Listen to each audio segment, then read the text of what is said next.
8절에 보면은 네가 새 집을 건축할 때 지붕에 난간을 만들어 사람으로 떨어지지 않게 하라 이렇게 했거든요. 그러니까 이스라엘 사람 여기 이스라엘 그 집 보면 이렇게 딱 지붕이 네모로 돼 있죠. 네모로. 지붕이 이렇게 비슷하게 돼 있는 게 아니라 옥상처럼 만들어져 있어요. 네모로. 왜 그러냐 그러면은 이스라엘은 뭐 비도 별로 안 오고 눈도 별로 안 오잖아요. 그러니까 굳이 그게 지붕이 뾰족할 필요는 없거든요. 뾰족할 필요는 없어요. 그 지붕이 뾰족하지 않, 우리 한국도 지붕이 뾰족하지 않으면 되게 위험하게 가끔 그 건물 중에 뾰족하지 않고 지붕이 완만한 게 있거든요. 완만한 게 있으면은 눈이 쌓이면 눈이 얼어버려요. 위에서 얼어가지고 얘네들이 무거워서 꺼지거나 아니면 물이 새거나 또는 심하게는 그게 녹을 때 그 눈덩어리가 밑에 떨어져 버려요. 얼음으로 돼가지고 그 얼음장으로 돼가지고 대단히 위험하거든요.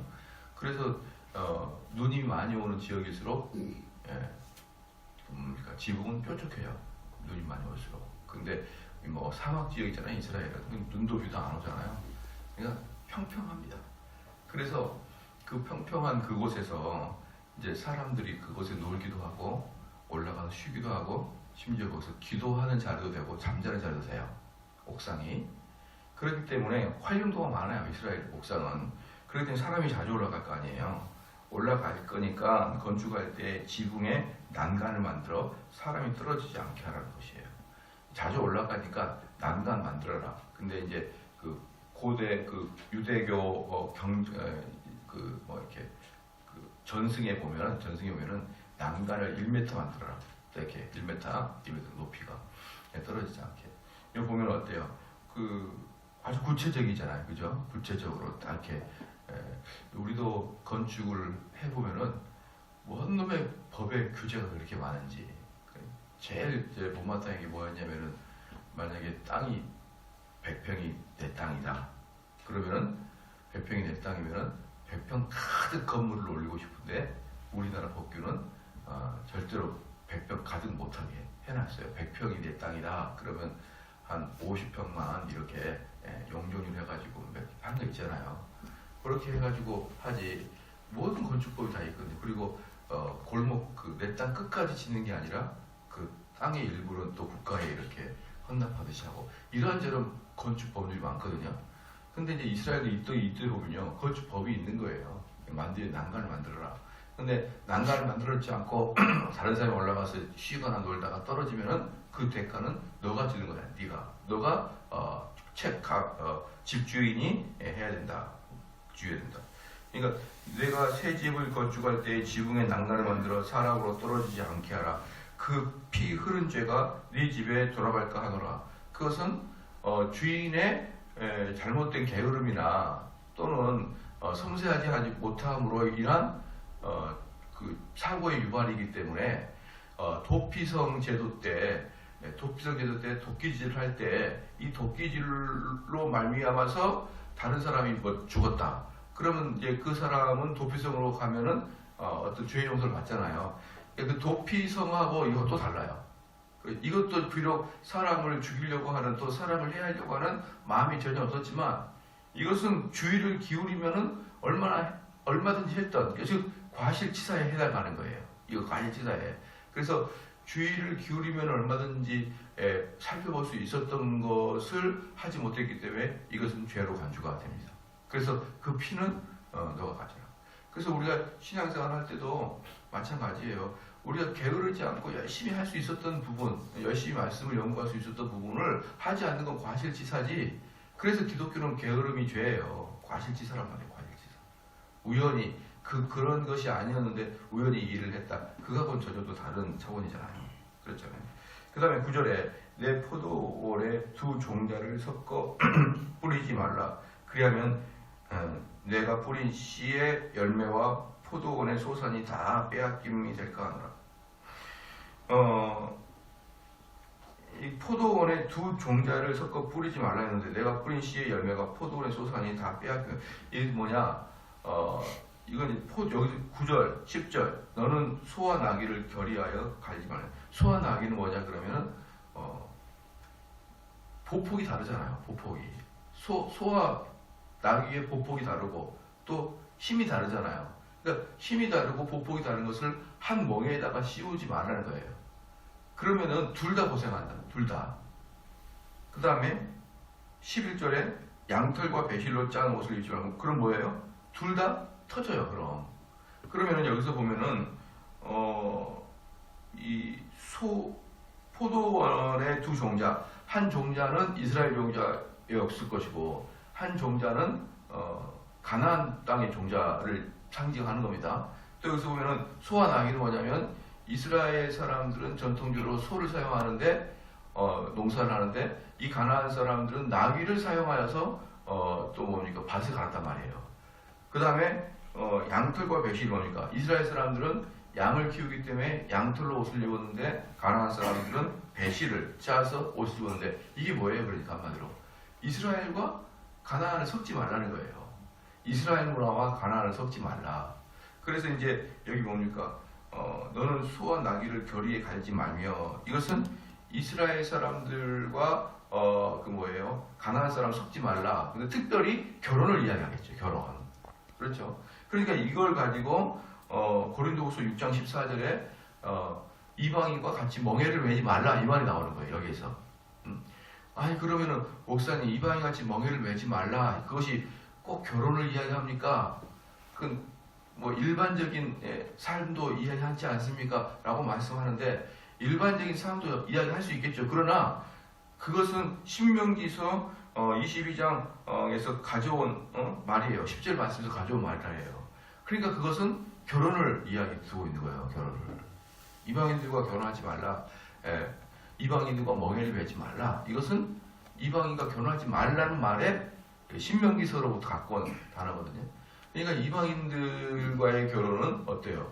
그가 그리스도인인 것을 확인한 다음에 결혼이 허락이 되는 거예요. 그러지 않으면은 안 되는 것입니다. 그러지 않으면 안 되는 거예요. 그래서 옛날에 보면은 어때요? 장로님들이나 뭐 이렇게 중직자들이 교회로부터 권징을 받는 것 중에 하나가 자녀들의 불신자와의 결혼이에요. 그건 왜? 성경을 어겼으니까. 그 자녀들에게 뭐예요? 성도가 된 것을 확인한 다음에 결혼을 허락해야 된다. 그렇게 여러분은 잘 아셔야 됩니다. 그래서 양털과 배실을 짠 것을 입지 말라. 이 가나안과 그 유대인들을 섞지 마라. 섞지 마라. 근데 턱 이게 교회가 못된 것만 잔뜩 배워가지고 뭐예요? 우리가 이방인들 불신자들에게 잘 우리 교회를 설명하기 위한다는 그런 아이디어로 자꾸 세상과 교회의 문화를 섞어요. 섞어. 그러면은 이것도 저것도 아니고, 세상도 교회도 아니고, 세상만큼 화려하거나 세상만큼 정확한 것도 아니고, 교회만큼 순수하거나 교회만큼 전통을 지키는 것도 아니고, 이것도 저것도 아니에요. 세상적인 시각으로 보면 뭔가 어설프고. 많은 교회들 보면은 각 교회마다 이렇게 찬양팀이 있잖아요. 찬양팀이 있으면 그 찬양팀 한번 봐봐요. 세상에 밴드 하는 애들하고는 비교도 안 될 만큼 실력이 없어요. 밴드 하는 애들만큼. 그렇잖아요. 또 교회적 시각 보면은 너무 가벼워요. 전형적인 예배의 모습이 아니라 가벼워. 그러니까 세상의 눈으로 봤을 때는 전문성도 없고, 교회의 눈으로 봤을 때는 경건성도 없어요. 이것도 저것도 아니에요. 그러고 보면 얘들 나와서 장난하는 건 똑같은 거죠.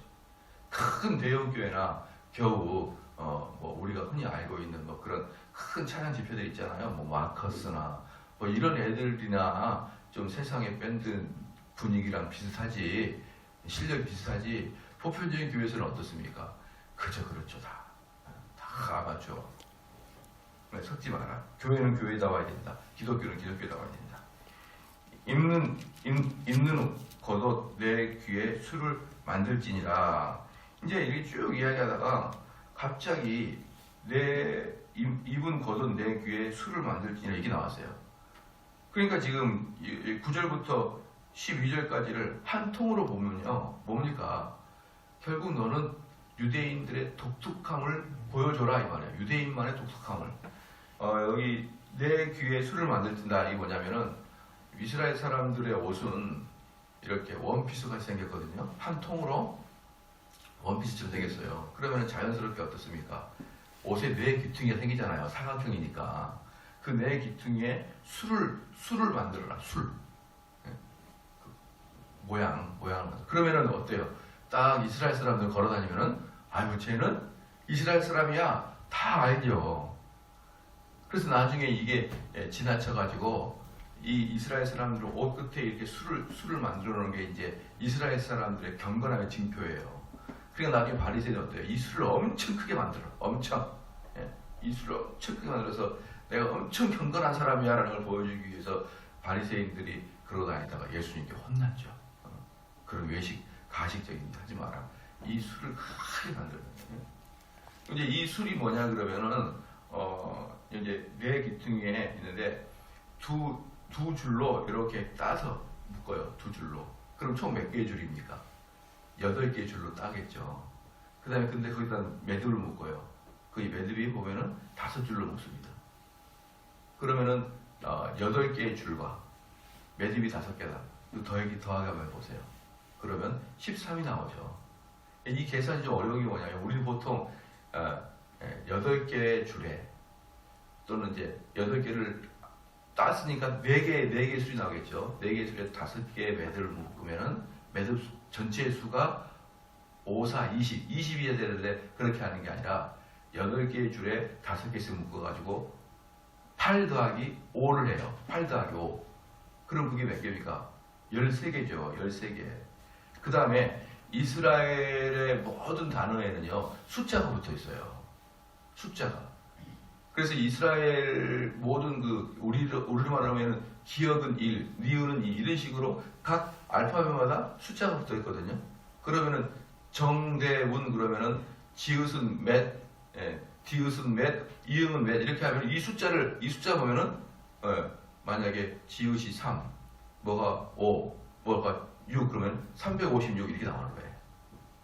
무슨 말인지 아시겠죠? 또 이거 그걸 알 필요 있나요? 알 필요 있으니까 말을 하는 거 아니에요. 지읒이 3, 디귿이 2, 이응이 6 그러면 326 이렇게 나오는 거예요. 666이라는 숫자가 그렇게 나오는 거예요. 그래서 666이라는 숫자가 그 악한 마귀를 표현하는 숫자가 6 그 앞에 그 숫자를 연결하면 666이에요. 그러니까 666 그러면은 마귀를 상징하는 것 이래야 되는데 목사님 내 핸드폰 전화번호 끝번호 666인데 그걸로 쓸데없는 고민 할 필요 없어요. 그런 걸로 666이면 좋죠. 왜? 외우기 쉽잖아요. 외우기 쉬워요.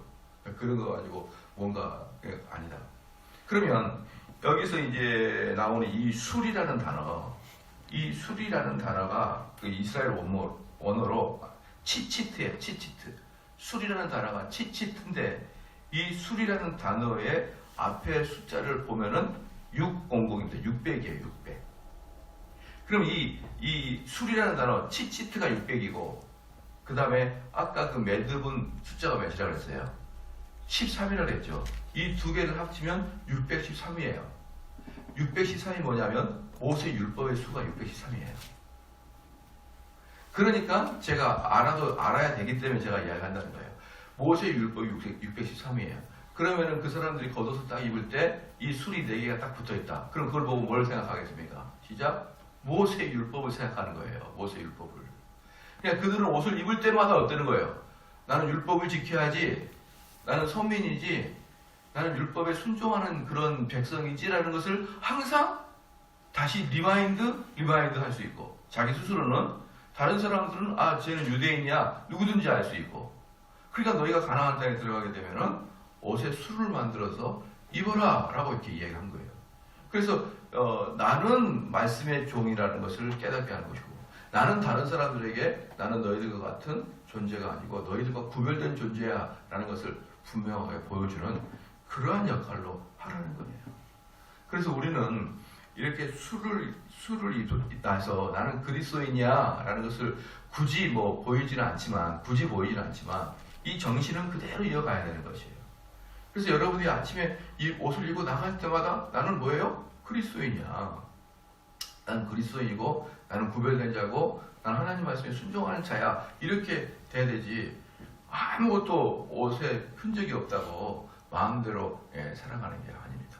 참 재밌는 게 뭐냐 그러면요. 정말 달라요. 그렇게 이 의미 있는 옷을 입는 것은요. 정말 달라요. 그래서 제가 언젠가도 말씀드렸지만 이 설교자 가운 입는 것은요. 정말 중요한 것 같아요. 제가 봤을 때는. 해보니까. 제가 왜 그러냐 그러면 아주 극단적인 그 뭡니까 경험을 해봤거든요. 제가 초창기 때는 11시 예배 때 설교자 가운을 입었었어요. 그리고 오후 예배 때는 안 입었었어요. 보편적으로 그러잖아요. 오후 예배 때 조금 더 가벼운 마음으로. 그런데 제가 느꼈는데 강대성에 올라가는 마음 자세가 완전히 다르더라고요. 완전히 달라요. 이 뭡니까 이 양복을 입고 올라가면 제가 분이엘에서 가리키듯이 돼요. 농담도 하고 장난도 치고 재밌게도 하고 분이엘에서 그렇게 하거든요. 근데 가운을 딱 입으면 싹 사라져요. 그 마음이 싹 사라집니다. 그 마음이 희한해요. 아주. 저는 이론적인 게 아니라 실제적으로 그 경험을 해보니까 인간이라는 게 별게 아니구나. 아무리 외모를 보지 않고 아무리 옷을 보지 않는다 그래도 실제로 가운을 입는 거하고 가운을 입지 않았을 때 내 마음의 차이가 이렇게 큰 차이라는 것을 깨닫고 오후 예배도 다 입었어요. 그때부터 오후 예배까지. 오후 예배도 벗으면 안 되겠다 내가.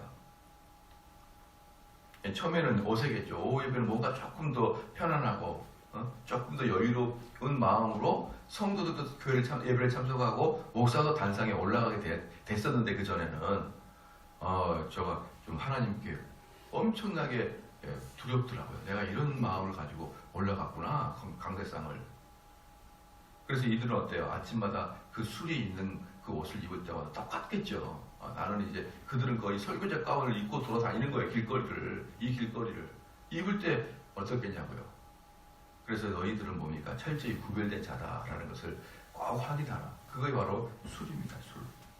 자, 그 다음에 13절에 누구든지 아내를 취하여 그와 동침한 후에 그를 미워하여. 그러니까 이제 아내를 남자들은 보면은 또 누구를 좋아했다가 그 욕망에 사로잡혀 결혼을 하거나 또 그러다가 같이 하룻밤 자고 나면은 여자가 또 미워지는 경향이 있어요. 그래서 옛말에 그런 게 있습니다. 결혼이라는 법률 제도는 남성을 위함이 아니라 여성을 위함이다 라는 이야기도 있어요. 왜냐하면 남성은 또 이렇게 욕망을 채우고 난 다음에 여자가 별로 안 이뻐질 때가 있거든요. 자, 그걸 이야기야. 그걸 너희들이 욕망에 사로잡혀 결혼을 했는데 며칠 밤 자고 나니까 지겨워진 거예요. 그럼 버리려고 하는 겁니다. 그러니까 14절에 비방거리를 만들어 그에게 누명을 씌우고 가로되 내가 이 여자를 취하였더니 그와 동침할 때 그의 처녀인 표적을 보지 못하였노라 하면, 이게 처녀의 표적이 뭡니까? 처음에 이제 남편이랑 동침하면은 그 처녀성이 있는 자는 그 모포에 바닥에 피가 좀 나게 돼 있거든요. 그게 안 보이면 이제 그렇게 하는 거예요.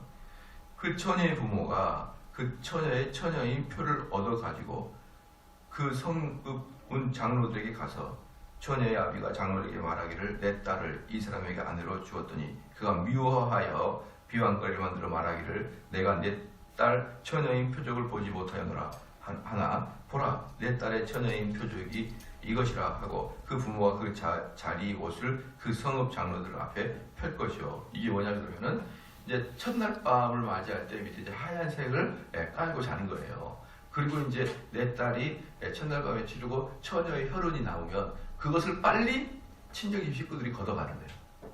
보관하고 있다가 무슨 일이 있을지 모르니까 보관하고 있다가 나중에 이 남편이 아침에 자보니 이게 아무것도 없었습니다 라고 이제 그 여성의 지겨워서 버리려고 그러면은 그거 들고 가가지고 장로한테 보세요.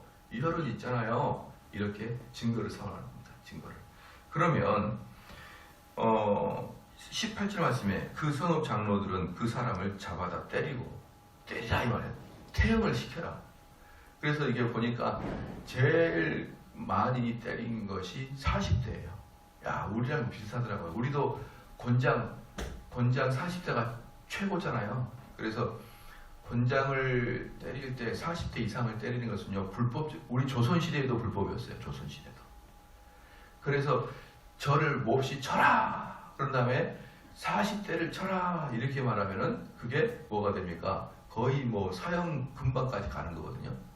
그런데 법률적으로 40대가 넘어가면 그 때린 사람이나 말하는 사람이 불법을 저지르는 거예요.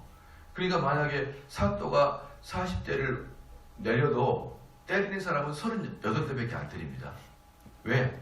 혹시 자기가 몰라서 40대인 줄 알고 때렸는데 41대를 때릴 수가 있잖아요. 흥분해가지고. 그러니까 흥분하더라도 2대 플러스 하더라도 40대가 되더라도 할지언정 그래서 38대만 때리는 거예요. 그런데 이스라엘도 이런 식으로 자기 아내가 처녀가 아니니까 나는 이 여자를 버립니다 라고 했다가 처녀의 아버지 집에서 이거 아닙니다 라고 들어왔을 때 최고 40대까지 때립니다. 최고 40대까지. 그게 유대 전승에 나와요. 최고 40대까지.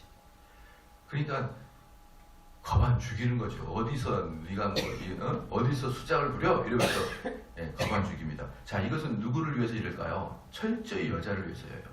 이 당시에는 여성들은 권리 자체가 없는 시대입니다. 어느 시대든지 여성들은 권리가 없어요. 그냥 나가 그럼 나가는 거예요. 그냥 나가. 그런데 이 하나님 얼마나 공평하신 분이니까 여성들이 그렇게 취약한 면이 있으니까 법률적으로 탁 잡아서 이 남자들이 함부로 여자를 버리지 못하도록 이렇게 하나님은 먼저 했습니다. 그래서 19절 말씀에 이스라엘 처녀에게 누명을 씌움을 인하여 그에게 은 100세겔을 벌금으로 받아 여자의 아비에게 주고. 그럼 벌금을 얼마 주냐? 은 100세겔이에요. 은 100세겔이 우리나라로 말하면 약 300돈, 은 300돈 되는데 제가 이렇게 그걸 계산을 해보니까 한 80만 원 정도, 80만 원 정도의 금액은 얼마 많지는 않더라고요. 300돈 해봐야 2kg도 안 돼요. 2kg도 안 돼요. 맞나요? 한 돈이 뭐 몇백 그램 이렇게 되잖아요. 몇 그램, 키로로 안 나가요. 그래서 키로로 하면은 뭐 2kg 정도 되나? 그거밖에 안 돼. 그래서 많지는 않죠.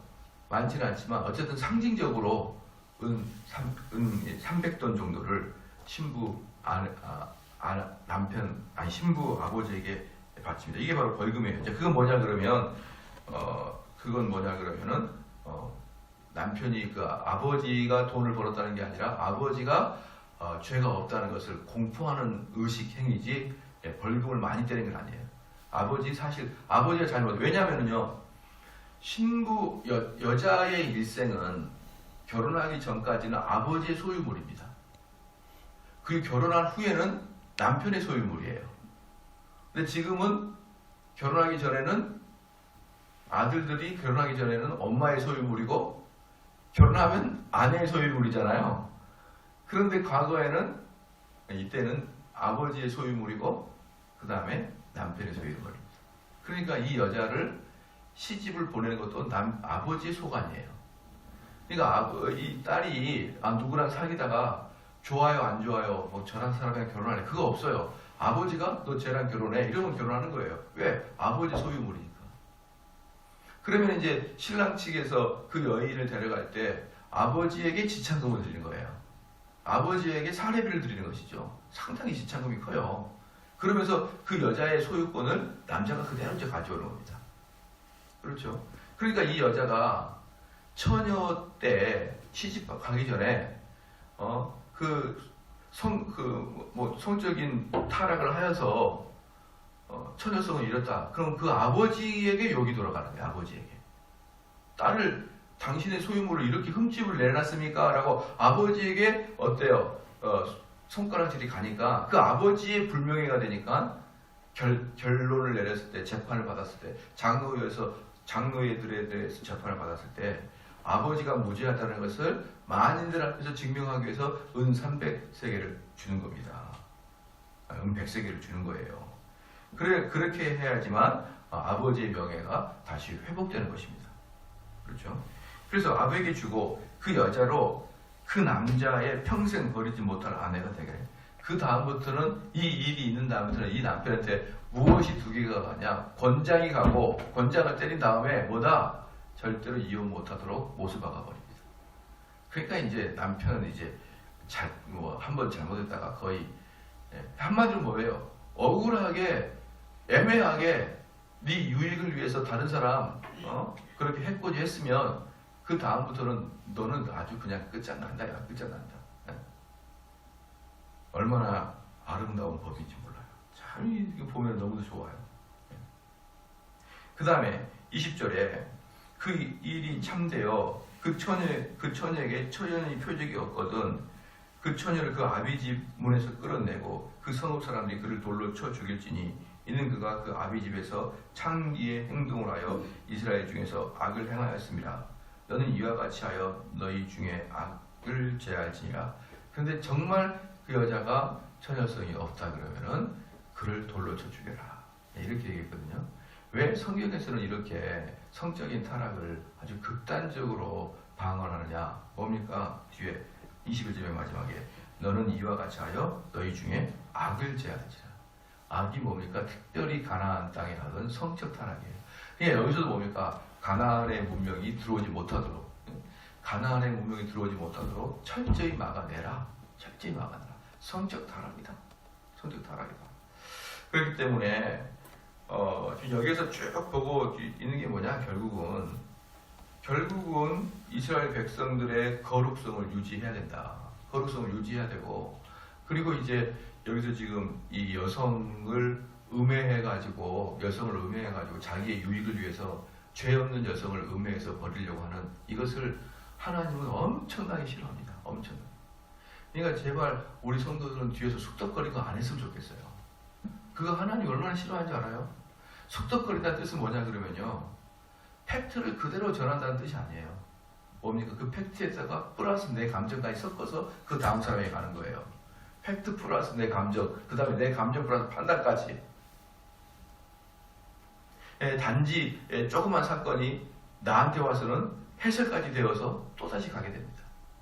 그럴 때 지난주 주일날도 제가 설교를 했지만 누군가가 죄를 발견했다. 그럼 내가 1대1로 가야 되는 거예요. 1대1로. 가가지고 그 사람에게 좀 정식적으로 이야기를 해야죠. 너 이 죄 끊어야 된다. 나 너를 목욕했다. 이 끊어야 된다. 이렇게 해야 되는. 이렇게 해서 그 사람을 회개로 끌고 나가야지. 내가 어떡하지 하다가 공동체에다가 빵 터뜨리거나 다른 어떤 친구 집사한테 싹 이야기하거나 자 이게 다 속독거림입니다. 여러분 그 팩트를 전달하는 것도 속독거림이에요. 왜? 그 결과로 이 사람 어떻게 되니까? 죽으니까. 그러니까 권징의 목적은 뭐라고 했습니까? 죽이는 게 아니고 회개케 하는 게 권징의 목적이에요. 그렇기 때문에 좀 요상한 걸 봤으면 직접 가가지고 그 사람에게 1대1로 이야기해야 되죠. 1대1로. 얼마 전에 저희 교회 어떤 분들이 오셨는데 그 누구냐면 이쪽에 은평 중에서 엄청 큰 교회에 다니다가 장로님이었었는데 교회를 잠시 우리 교회 왔었어요. 근데 그분이 왜 왔냐 그러면은 그 교회 목사님의 좋지 않은 행동을 본 거예요. 그 봤는데 그것을 목사님께 가서 직접 얘기한 게 아니라 다른 사람한테 얘기해가지고 그 큰 교회가 난리가 났습니다. 난리가 났어요. 그래서 그 장로님도 너무나 큰 일을 저질러가지고 교회가 그 큰 교회가 자기 때문에 이렇게 흔들흔들거리니까 잠시 동안 자기 교회를 못 나가고 우리 교회로 왔었어요. 그게 뭔 일입니까? 그렇게 하면 안 되죠. 그건 목사님이 가가지고 회개를 촉구하고 그러면 목사님이 내가 정말 잘못했습니다. 내가 그런 견책으로 내가 잠시 1년을 휴직을 하거나 아니면 심하면 목회를 그만두게 돼서 이 혹시 그 목사님이 개인적인 회개가 더 있다 그러면 그걸로 끝내야 되는데 그러면 어때요? 다 좋은 거예요. 다 좋아요. 윈윈이야. 왜? 교회도 그렇게 풍지박산이 안 나잖아요. 근데 교회가 완전히 풍지박산 났어요. 니편 싸움. 뭐 하는지 모르겠어요. 무엇을 위한 미투 운동입니까, 여러분? 무엇을 위한 발설이냐고요. 자기만 정직하면 되고 자기만 정의로우면 됩니까? 그 결과 어떻게 돼? 교회가 온 천하에 욕을 먹게 되는 것이고요. 하나님 이름에 먹칠이 되는 것이고 교회는 서로가 이제 원수가 다 돼버린 상태고 그럼 뭐하는 프레이냐고요. 자기 혼자 정의로워요. 자기 혼자 정직합니다. 그래서 차마 한 몇 주 있다가 가실 분이니까 말씀을 많이 못 들었는데 만약에 저희 교인 같아서 그렇게 하면 안 된다고 분명히 얘기하죠. 그것은 하나님이 정한 방식의 프로세스가 아니다. 그것은 너 스스로의 정의가 아니다. 진짜 중요한 것은 개인적으로 찾아가서 아무도 얘기하지 말고 그에게 1대1로만 얘기해라. 이게 뭡니까? 쑥덕거리지 않는 거예요. 쑥덕거리지 않는다는 것은 비방할 목적으로 말한다. 그것뿐만 아니라 다른 사람의 생명까지 끝나도록 이렇게 하는 모든 것들이 쑥덕거림 안에 포함됩니다. 그래서 이 지금 여기서도 자기 아내를 이렇게 갈아치우기 위해서 사람들한테 소문내고 비방하고 다니고 이렇게 하는 사람 어떻다? 가만 놔두지 않는다. 예? 그들을 내가 권장을 때려서 아주 버릇을 갚아줄 것이고 그렇게 하지 못하도록 권장 때릴 것이고 절대로 버리지 못하도록 법으로 막아버릴 것이고 그러니까 이런 거 하지 마라. 그렇게. 왜 이렇게 이스라엘은 꾸준히 이런 쑥덕거림이나 비방을 성경에 계속 쓸까요? 기독교는 기본적으로 공동체이기 때문에 공동체. 이 공동체를 깨는 가장 중요한 게 바로 쑥덕거림이에요. 여러분 신약에서 많이 나오는 단어 중에 하나가 뭔지 알아요? 서로입니다. 서로 돌아보아. 서로. 그래서 기독교는 근본적으로 공동체예요. 근본적으로 서로. 여러분들이 이 말씀을 기억하시기를 주여 축원합니다. 기도하시겠습니다. 하나님 아버지 참으로 감사합니다. 정말 하나님께서는 이 세상에서의 연약한 자를 그저 보아 넘기지 아니하시고 그들이 이 땅에서 억울함을 당하지 아니하고 손해를 당하지 아니하도록 율법에 정한 것들을 볼 때 얼마나 하나님의 섬세하심이 감사하고 또한 우리가 의지할 수 있는지요. 하나님 아버지여, 우리도 이와 같은 정신을 이어받아서 약자들이 억울하지 아니하도록 살피게 하여 주시옵고 정말 그들을 위해서 우리가 적극적으로 피해를 보지 아니하도록 항상 관심 갖게 해 주시옵소서. 또한 특별히 우리가 다른 사람을 쑥덕거리거나 내 유익을 위해서 약간의 거짓 증거를 하지 아니하도록 하여 주시옵고 저는 오직 진리를 바라고 정직을 바라며 살아갈 수 있는 자가 되게 하여 주시옵소서. 하나님 또한 우리가 오늘 하루도 살아갈 때 선택된 그 그리스도인이라는 표징을 가지고 잘 살아가게 하여 주시옵고 우리가 비록 술이 달려있지 않는 옷을 입고 다니지만 우리 마음속에 항상 술을 새겨놓을 수 있도록 하나님 은혜 내려 주시옵소서. 감사드리며 예수님의 이름으로 기도합니다. 아멘.